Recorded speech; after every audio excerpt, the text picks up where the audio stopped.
"Get your hands off that vial. You're just the lab assistant." The words cut through the sterile hum of the lab like a slap. A hush fell over the room as the lead researcher stormed forward, ripping the pipette from Ellis's hand and sending it clattering across the counter. A nearby beaker tipped in the commotion, spilling amber liquid down the front of his coat, soaking into the fabric as shocked eyes darted away. No one helped. No one spoke. Ellis stood there, silent, his expression unreadable, as the laughter resumed in nervous bursts. The head researcher scoffed, turning to the room. "He's good at cleanup. Let him do what he's best at."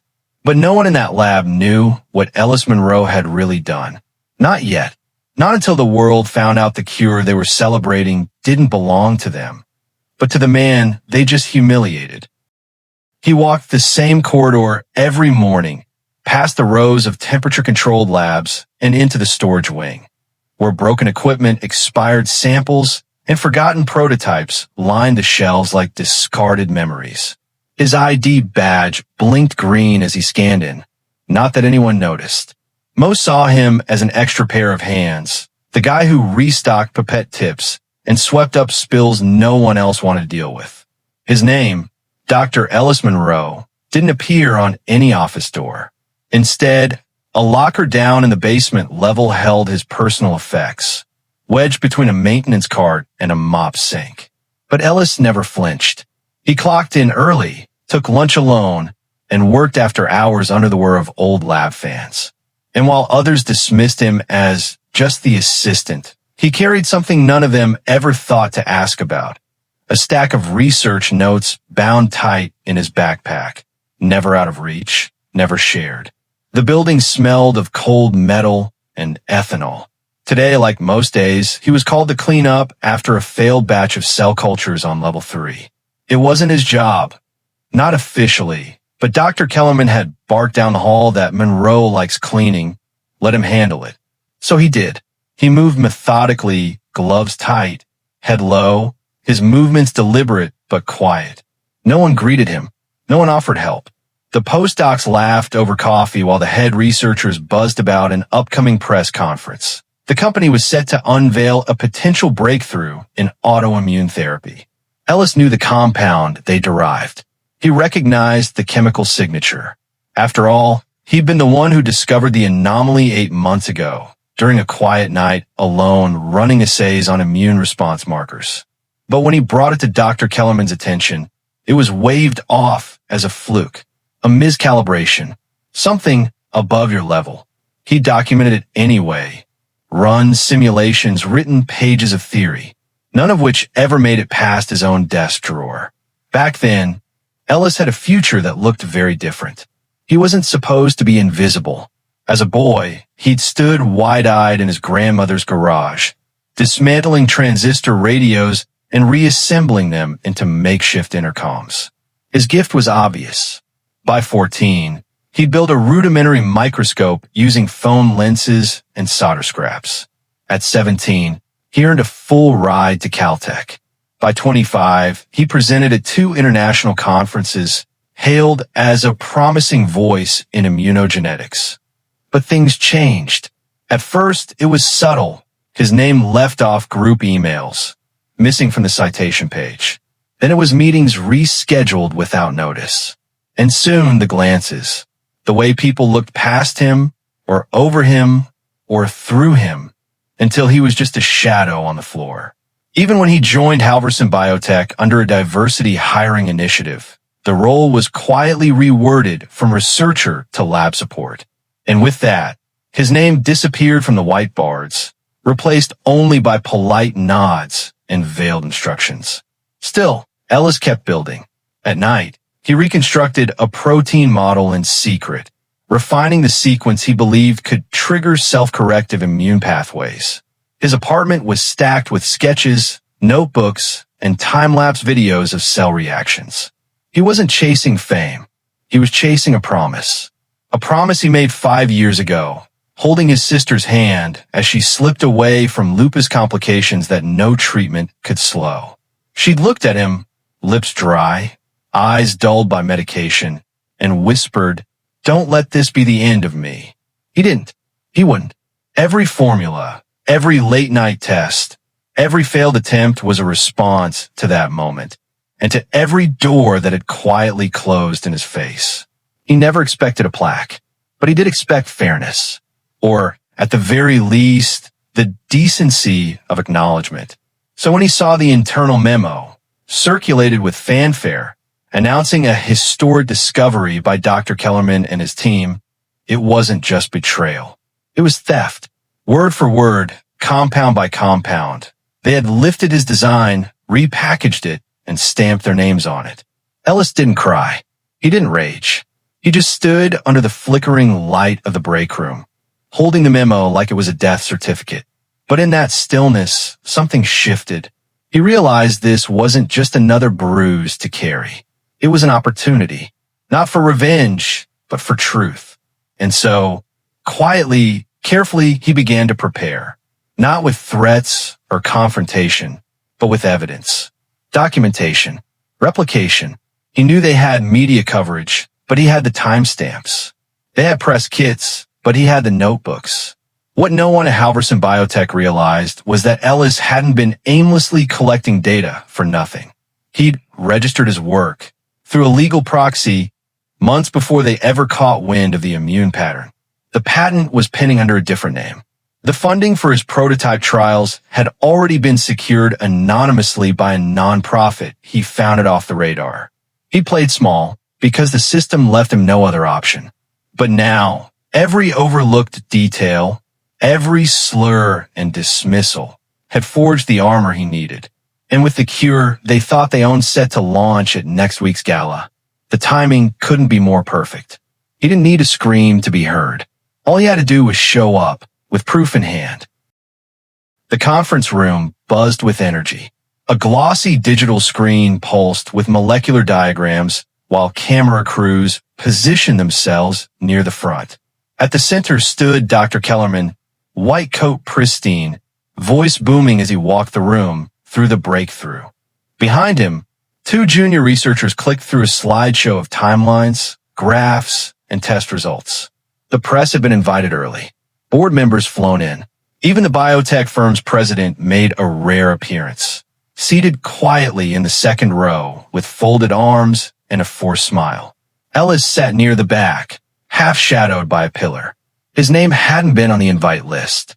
A lab tech had whispered to him in passing, assuming he already knew. Now, as he watched his exact synthesis model flash on screen, down to the molecular rotation, his jaw tightened. Not once did Kellerman reference assistant input or preliminary groundwork. This was their victory lap, their rewritten history. And Ellis, to everyone else in the room, was nothing more than a silent fixture on the wall. Then it happened. Kellerman, arms spread wide, smirked as he addressed the audience. Of course, he said, some elements of this discovery came from persistent trial and error. Lots of messes along the way. Isn't that right, Ellis? The room turned. Dozens of eyes fell on him at once. He hadn't spoken, hadn't even moved, yet now he was on display. Kellerman gestured like a magician revealing a hidden trick. Why don't you stand, Ellis? Give them a wave. Let the people meet the man who kept our beakers clean. Chuckles rolled through the room. Ellis stood slowly, back straight, but he said nothing. The silence was more cutting than any comeback. His expression was unreadable, steady, almost detached. That's the spirit, Kellerman said, already turning back to the screen. Let's give a hand to good old lab support. No one clapped. Not truly. Just scattered taps from interns unsure what else to do. And Ellis sat back down, heart quiet but heavy, every nerve sharpened to a blade. A few seats over, a voice rose timidly. Actually, I remember Ellis bringing up that protein structure months ago. Something about antigen response stabilization. It was Marissa, a third-year postdoc who had once shared late shifts with him. Her voice cracked halfway through. Kellerman didn't miss a beat. He spun, polite but sharp. That's the beauty of collaboration, isn't it? Ideas flying in all directions. But true research requires interpretation, refinement, leadership. He smiled thinly, then added, Besides, assistants aren't expected to understand synthesis patterns. They observe and support. It's why we keep the work efficient. Marissa lowered her eyes. The message was clear. Speak out, get stepped on. The atmosphere shifted. Applause returned, but this time louder, more performative. A wave to drown the silence.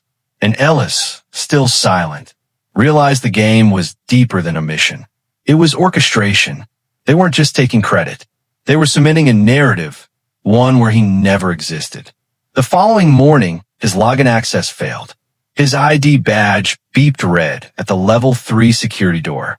Confused, he tried again. Same result. Moments later, an email pinged his phone. Effective immediately. Please report to the equipment prep lab. Your station has been reassigned for operational support.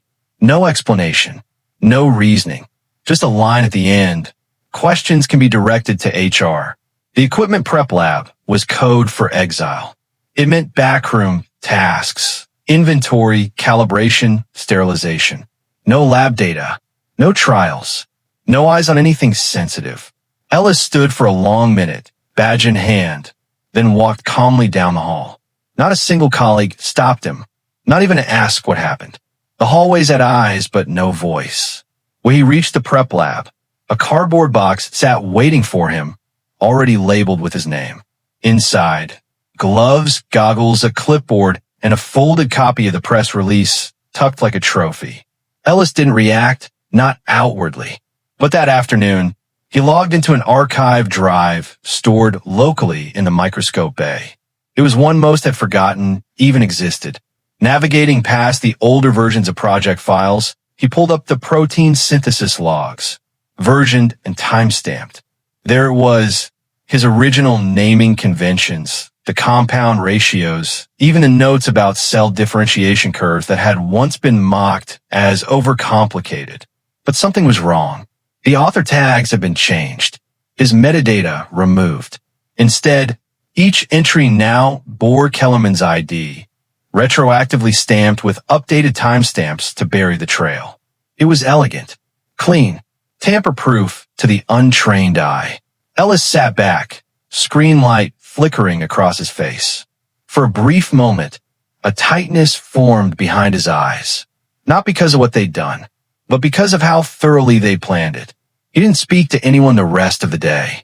But before leaving, he visited the storage archive, where backups were kept off-network on encrypted drives. With calm precision, he withdrew a slim black device from Locker 22B. It was his failsafe, not just proof of authorship, but session footage, audio logs, and lab terminal recordings spanning 6 months. He placed it gently into the side pocket of his bag. As he walked toward the exit, footsteps echoed behind him, someone following, then pausing. It was Marissa. She didn't say anything, just met his eyes, then nodded once, almost apologetically. He returned the gesture with a slight tilt of his chin, then turned away, the weight of the building behind him. They thought they had silenced him, but Ellis knew the confrontation wasn't over. It had just begun. The next morning, tension wrapped the executive boardroom like a tight bandage. A private meeting had been called, no external staff, no assistants. Only core directors and legal advisors sat around the polished oak table as Kellerman paced in front of a muted TV monitor showing clips from the press conference. One clip in particular kept resurfacing. A journalist had asked about the origin of the synthesis model and whether external collaborators were involved. Kellerman had laughed it off, brushing it aside as in-house ingenuity. But the reporter hadn't moved on easily. Some forum threads suggest earlier documentation exists. That true? He'd asked. On camera, Kellerman had smiled. Off camera, his knuckles now whitened on the conference table. We need to get ahead of this, one of the board members muttered. If someone comes forward with proof, this discovery turns into a liability. Kellerman glared, already hearing the storm knocking on the door. Down in a quiet archive bay, Marissa stared at her screen, lips parted slightly in disbelief. The metadata Ellis had once shown her, ratios, annotations, time-stamped formulas, wasn't just compelling. It was exact. She'd stumbled onto it by accident, digging through older drive backups to pull documentation for an internal audit. Something about the way Ellis had looked at her days earlier had stuck. A quiet plea, a silent warning. She hadn't known what to do with it until now. Clicking through file trees, she noticed version numbers that didn't match public logs. Author tags were inconsistent, and several entries were marked mod, external with system flags erased. That was nearly impossible without admin-level access. Her hands trembled slightly. She knew what this meant, but she also knew what it could cost her. Still, she downloaded a copy to a secure stick, locked her screen, and quietly left the room. Across town, a nonprofit research integrity group known as P4C, Proof for Cure, received an anonymous tip. A package arrived via encrypted server containing a dossier labeled Initial Research, Pre-Conference Drafts, authored EM. The files were detailed, full procedural breakdowns, protein charts, time-stamped lab entries, even video clips showing Ellis working late in the lab, narrating out loud for documentation. P4CS lead investigator ran a quick digital authenticity check. The signatures held. Nothing had been tampered with. Within hours, they initiated a preliminary inquiry, masked behind academic curiosity. No accusations yet. Just an open letter sent to Halverson Biotech requesting clarification on research credit and asking if any collaborative work had gone unacknowledged. It was polite, measured, but everyone in the field knew. It was a flare in the sky, signaling something had gone wrong beneath the surface. The internet moves fast, and biotech Twitter even faster. By noon, a series of threads appeared under the hashtag the assistant theory. They weren't explicit, but the implications were sharp. One thread traced the molecular design Kellerman had shown on stage to a public preprint shared under an obscure alias 6 months prior. Another claimed to have found overlap between Kellerman's team's output and documentation buried in open access repositories under uncredited initials. Screenshots began circulating. Conversations heated. By the end of the day, lab insiders, some under burner accounts, hinted that not everyone in Halverson's camp had signed off on the official story. The company's PR division scrambled, issuing statements about team synergy and unified innovation. But the phrasing only deepened suspicion. Inside the building, staff walked quieter. Eyes darted more. Questions, once whispered, now hovered in the open air. Kellerman snapped. That evening, he summoned IT and legal for a full digital audit. He demanded access logs, chat records, anything that could reveal a leak. He slammed his office door so hard the frame trembled. Find the mole, he growled, or this entire operation collapses. But the more they searched, the more they realized Ellis hadn't left a trace. At least not one they could follow.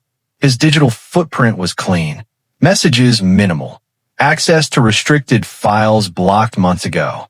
Yet the material now surfacing was indisputably real.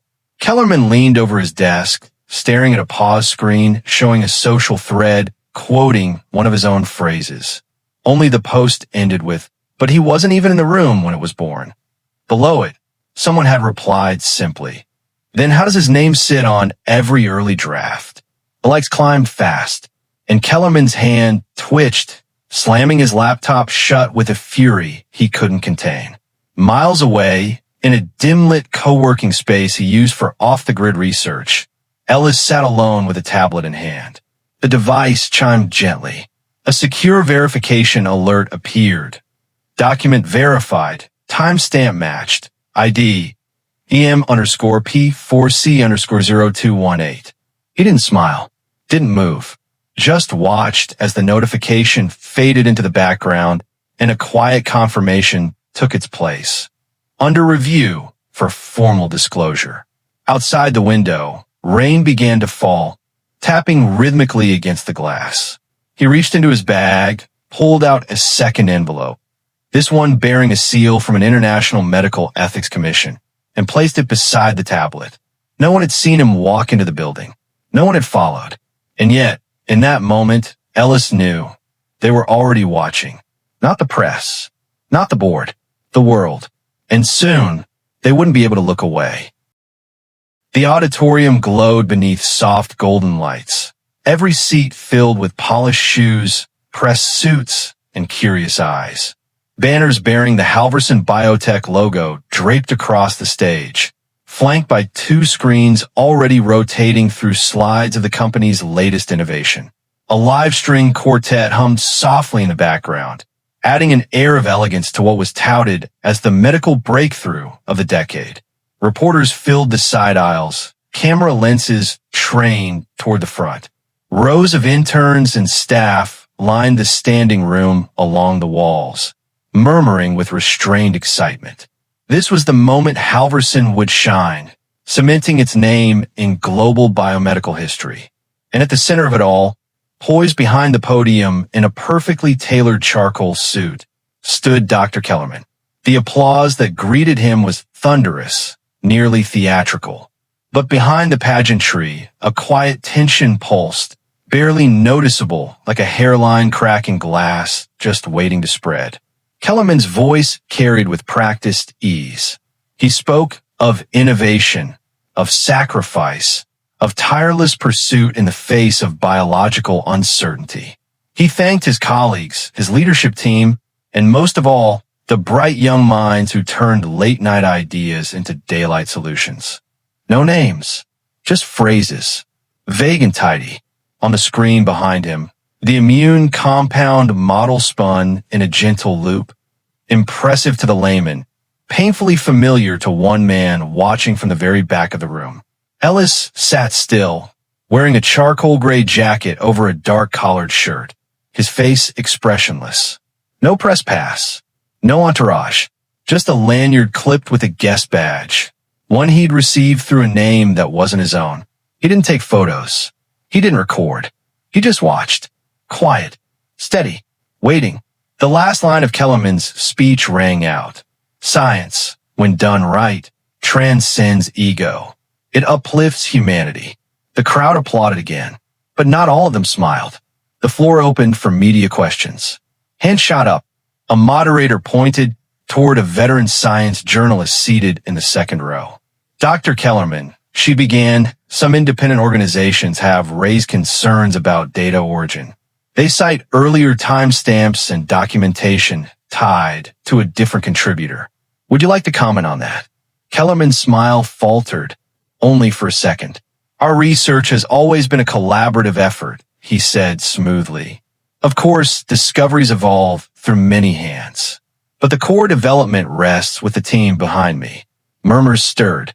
Another hand rose, this time from a younger journalist holding a tablet. There's a publication here, time-stamped 8 months prior, with almost identical compound ratios. It's credited to an Ellis Monroe. Was he ever part of your lead team? Kellerman cleared his throat, then chuckled. I believe Mr. Monroe was one of our assistants at the time. He provided lab support. Nothing more. He waved dismissively. Now let's move on. But the moderator didn't move on. Instead, a new voice echoed from the side of the stage. Calm, crisp, British accent. Forgive the interruption. All eyes turned.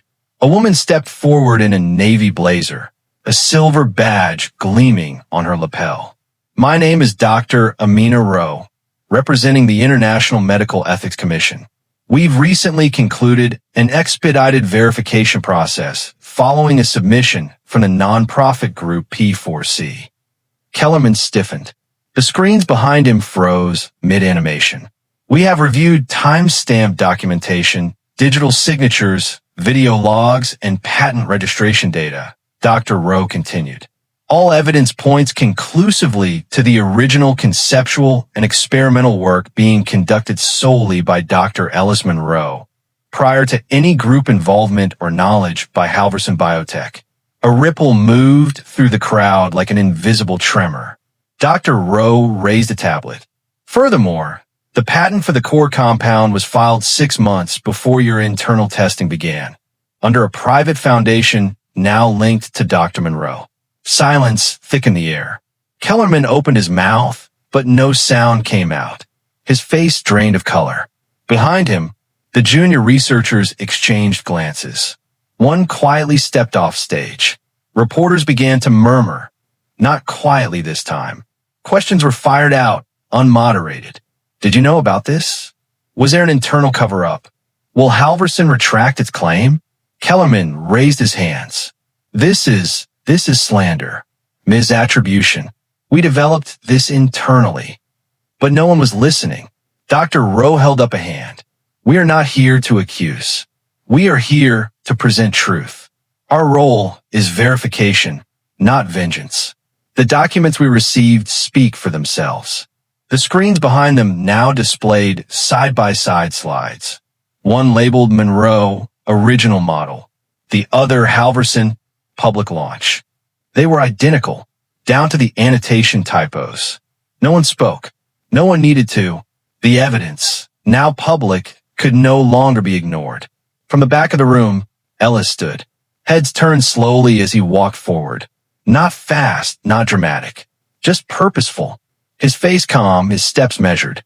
He reached the edge of the stage, where the podium now stood abandoned. Kellerman had backed away, his hands shaking, lips parted in disbelief. Ellis didn't address the audience. He didn't need to. He reached into his bag, pulled out a small silver USB, and placed it on the podium. Then he turned and looked directly at the screens displaying his work. His eyes scanned the room, past the reporters, past the investors, and finally toward the faces of colleagues who had once looked through him like air. Some lowered their eyes. Others simply watched, frozen. He nodded once to Dr. Rowe, then walked back the way he came, his shoulders square, his silence louder than any applause. Outside the building, the air was crisp with early evening wind, and the marble steps of the auditorium were packed with reporters. Flashbulbs popped like fireworks, but none reached Ellis. He walked past them with quiet resolve, his steps measured, his face unreadable. Questions flew. Do you have anything to say to Dr. Kellerman? How long have you known this would happen? Will you be suing for damages? But he said nothing, not out of pride, nor fear. Just clarity. Around him, former co-workers hesitated in clusters, whispering, some looking away, some pretending to scroll their phones. None approached, not until Marissa. She moved through the crowd carefully, finally catching up beside him at the corner where the building's shadow met the street lamp's glow. I'm sorry, she whispered, eyes rimmed red but voice steady. Ellis turned, meeting her gaze with a nod. He didn't say it was okay. He didn't have to. Her apology wasn't for forgiveness. It was to acknowledge what they all had happened. 2 days later, a quiet invitation appeared online, an open discussion forum hosted by Global Science Ethics Coalition, inviting Dr. Ellis Monroe to speak. No live stream, no press, just a room of thinkers, scientists, and students. When he stepped onto the small platform at the front, the room didn't erupt into applause. It simply went still. He stood before a modest table, a water bottle unopened beside a flickering projector. His voice was calm, unhurried. I was never supposed to be seen, he began. From the first day I walked into a lab, I noticed how easily eyes would skip over me. Even when I spoke, people listened like I was reading from someone else's page. A few heads bowed. No one interrupted. They told me I was lucky to be in the room, that I should be grateful just to watch. So I watched. I watched how knowledge was divided, not by understanding but by status. I watched how the ones who built the bridge were never the ones who got across it. He let that settle before continuing. This isn't about one man stealing my work. It's about a system that's designed to misplace credit before it even arrives, where silence isn't the absence of voice, but the presence of boundaries set by others. He looked around the room. Some of you may be thinking, why didn't you speak up sooner? Why didn't you fight louder?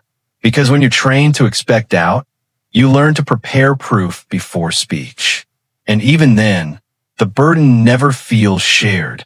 A young woman near the front wiped a tear from her cheek.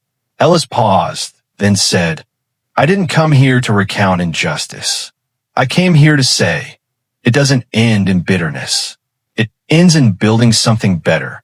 The room stayed hushed, but something in the air had shifted.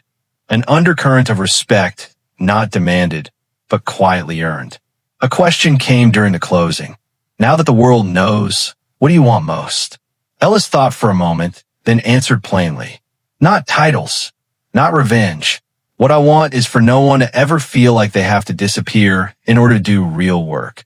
Another voice followed. Do you think it's possible to change that? He gave a small smile. Only if we stop pretending that recognition is a reward. It's not. It's a responsibility. When we see brilliance, we name it. When we witness effort, we credit it. Not later. Not once it's convenient. He stepped down from the platform quietly, shaking hands with those who approached, some in silence, some through tearful gratitude. And then he left. No cameras, no headlines. Just a hallway echoing with footsteps and a truth that refused to be buried again. Later that week, a letter arrived at Halverson Biotech. Not from a lawyer, not from a PR firm. It was handwritten, folded neatly in a plain envelope. Addressed to the board, it read, "Thank you for the offer of recognition and reinstatement. I respectfully decline. I believe science, like character, cannot be reverse engineered for show. My work will continue elsewhere, quietly, thoroughly, and without obstruction." It was signed simply, Dr. Ellis Monroe. The envelope also included a small card from the newly launched Monroe Institute for Research Integrity, a nonprofit focused on supporting early career scientists from underrepresented communities, providing legal resources, grant writing assistance, and peer validation systems for unpublished work. A postscript read, "No more forgotten notebooks." On a quiet street corner in the city's arts district, a small glass building opened the following spring. No security gates, no marble stairs, just a row of wide windows and a steel plaque by the entrance, the Monroe Center. Inside, young researchers worked at reclaimed desks, notebooks stacked high, names clearly printed on every cover. Ellis walked the halls in jeans and a sweatshirt, greeting each by name. There were no assistants, only contributors. No badges of rank, just a culture of proof, clarity, and collaboration. And every so often, someone new would ask, "Are you really that guy? The one from the Halverson story?" And Ellis would smile faintly and reply, "No, I'm just someone who didn't disappear.